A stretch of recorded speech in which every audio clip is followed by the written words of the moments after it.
Isso aí tem uma história minha quando eu fui dar um autógrafo, porque, como fala meu nome rápido na televisão, então, Celso Portiolli, muita gente entende Sérgio Portiolli, só que Sérgio é meu irmão, eu tenho um irmão chamado Sérgio. Então o pessoal chega para mim, ô Sérgio, me dá um autógrafo. Daí eu falo, qual o seu nome? Ela fala Ana, eu pego e escrevo Maria. Daí ela pega e fala assim, mas meu nome não é Maria. Eu falo, nem o meu é Sérgio. Temos mais uma pessoa para se inscrever no stand-up, já percebeu? Já é o quarto humorista aqui que passou. Ô Celso Portiolli, como é que você descobriu que você era comunicador? Cara, uma história muito interessante. Eu fui expulso da escola e na minha cidade não tinha rádio. Eu morava numa cidadezinha muito pequena, chamada Ponta Porã. E eu fui expulso da escola e tive que ir para Curitiba. Eu, antes de falar para meu pai... Ponta Porã, em Mato Grosso do Sul, E meu pai nunca soube que eu fui expulso da escola. O que ele soube é que um filho muito dedicado pediu a ele para mudar de escola e que queria estudar numa escola grande, numa cidade grande. Eu nunca contei para meu pai que eu fui expulso. E quando eu fui pegar a minha transferência na escola, a diretora disse para mim, foi a primeira porrada que eu levei na vida. Eu era o cara mais bagunceiro da escola, ela pegou, me entregou o papel e disse assim para mim, não aceitamos retorno de vagabundo.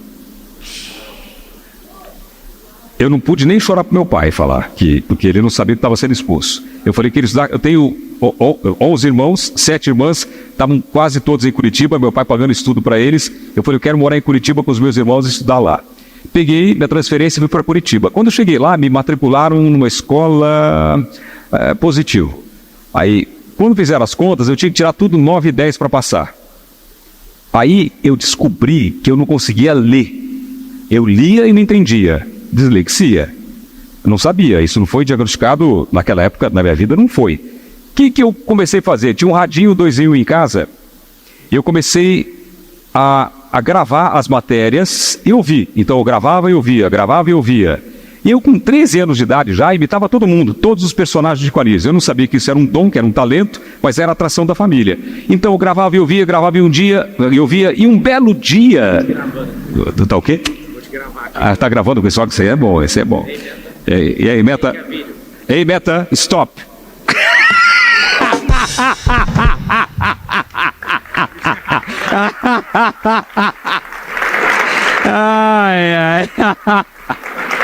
Aí, um belo dia, imitei um locutor. Porque eu fazia imitações, como não tinha rádio na minha cidade, eu ouvia as FMs de Curitiba e imitei um locutor. E aí eu comecei a fazer imitações de locutores naquele radinho. Eu estudava e gravava, estudava e gravava. Eu cheguei a gravar, Pablo, assim, durante anos, 8 fitas cassetes por dia imitando os locutores. Caramba. Aí tinha aquela história do vagabundo, que a diretora falou, e teve uma outra história que mexeu comigo. Um dia, numa festa de família, no final do ano, eu falei para a família, eu vou ser locutor. Né? Era novinho, eu tinha 16, 17 anos, aí a família, que locutor, com essa voz vai ser locutor e tal. E eu lembro que eu fui embora chorando do restaurante. Quantos anos? Eu tinha 17 anos. E depois que eu estudei esse ano com rádio, eu consegui dar a resposta para a diretora. Eu passei em engenharia civil, fui fazer engenharia civil, fui o único aluno que passou numa faculdade boa. E locutor, quando a família falou, aquela brincadeira de família, aquele bullying que é normal, né?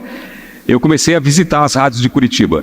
Eu fui em todas as rádios de Curitiba e virei persona não grata. Por quê? Eu entrava na rádio, aquele menininho, e o diretor deixava eu ver o locutor trabalhando. Quando eu vi o cara trabalhar, não sei se vocês já viram o rádio como que é, o DJ, o cara trabalha, opera e faz tudo e tal. Eu ficava perguntando muito, o que você fez agora? Por que você fez isso? Por que fez aquilo? Eu atrapalhava o cara. Então, as rádios, muitas rádios, me colocaram como persona não grata. Não pode entrar. Não pode entrar, esse cara é chato demais. Eu era piolho de rádio. Eu virava Curitiba de ônibus para ir visitar as rádios. Me apaixonei pelo rádio. O que eu fiz quando eu percebi que eu não ia conseguir? Eu baixei um pouco a bola, eu fui numa das rádios mais simples de Curitiba, que era uma rádio que tinha programa de igreja. Cheguei lá para a moça e falei, vocês estão precisando do que aqui na rádio? Ela falou para mim, de telefonista. Telefonista. Eu falei, achou a melhor do bairro. Sou eu. E eu peguei essa vaga. Bravo. E eu peguei essa vaga, então eu anotava pedidos de música. O pessoal ligava, que música você ouvia? Eu passava para o locutor. Aí eu fazia transferência de chamada. Eu passava para o dono da rádio, né? E quando eu passava para ele, eu dava engrossada na voz. Tudo bem, seu Davi? Uma ligação para o senhor. Daí ele falava, você tem uma voz boa. Falou, muito obrigado. Eu nem não sabia disso. E eu fiz amizade com o dono da rádio e ele me deu uma oportunidade. Ele falou, cara, você quer fazer locução? Eu falei, eu quero. Ele falou, você tem uma oportunidade comigo. Ele falou, vem fazer o Jornal da Madrugada. Curitiba. Eu falei, hoje eu tenho uma grande oportunidade. Eu peguei, levantei bem cedo, era 4 da manhã, saí de casa a pé, indo para a rádio. Eu falei, hoje eu tenho uma oportunidade. E foi esfriando, aquele frio de Curitiba. Quando eu cheguei perto da rádio, falei, hoje tem uma chance. Cara, um frio. Eu cheguei na rádio tremendo de medo e de frio. E me colocaram, eu lembro até hoje, foi terrível. Me colocaram no estúdio, tinha um locutor profissional, tinha uma locutora profissional, eu no meio, com uma carinha de moleque com um papelzinho na mão. Entrou a vinheta, Jornal da Rádio Apolo. E aí a moça leu a notícia muito bem, o locutor também todo impostado, e veio para mim. Quando veio para mim, gelou tudo, eu comecei a ler. E não sei o que, não sei o que, não sei o que. Eu enrosquei numa palavra, vicissitude, que eu nunca tinha lido na minha vida. Mas e fiquei, que a pessoa escreve essa palavra? sei lá. E tava lá, vicissi, eu fiquei vicissi. Me apelidaram de Cascavel, pra você ter ideia. Cara, de novo eu fui embora chorando da rádio. Bullying. Falei, cara, não é pra mim, eu não vou conseguir. Aí o que eu fiz? Eu fui pra casa, porque eu nunca tinha lido um jornal. Eu ficava imitando os locutores, né?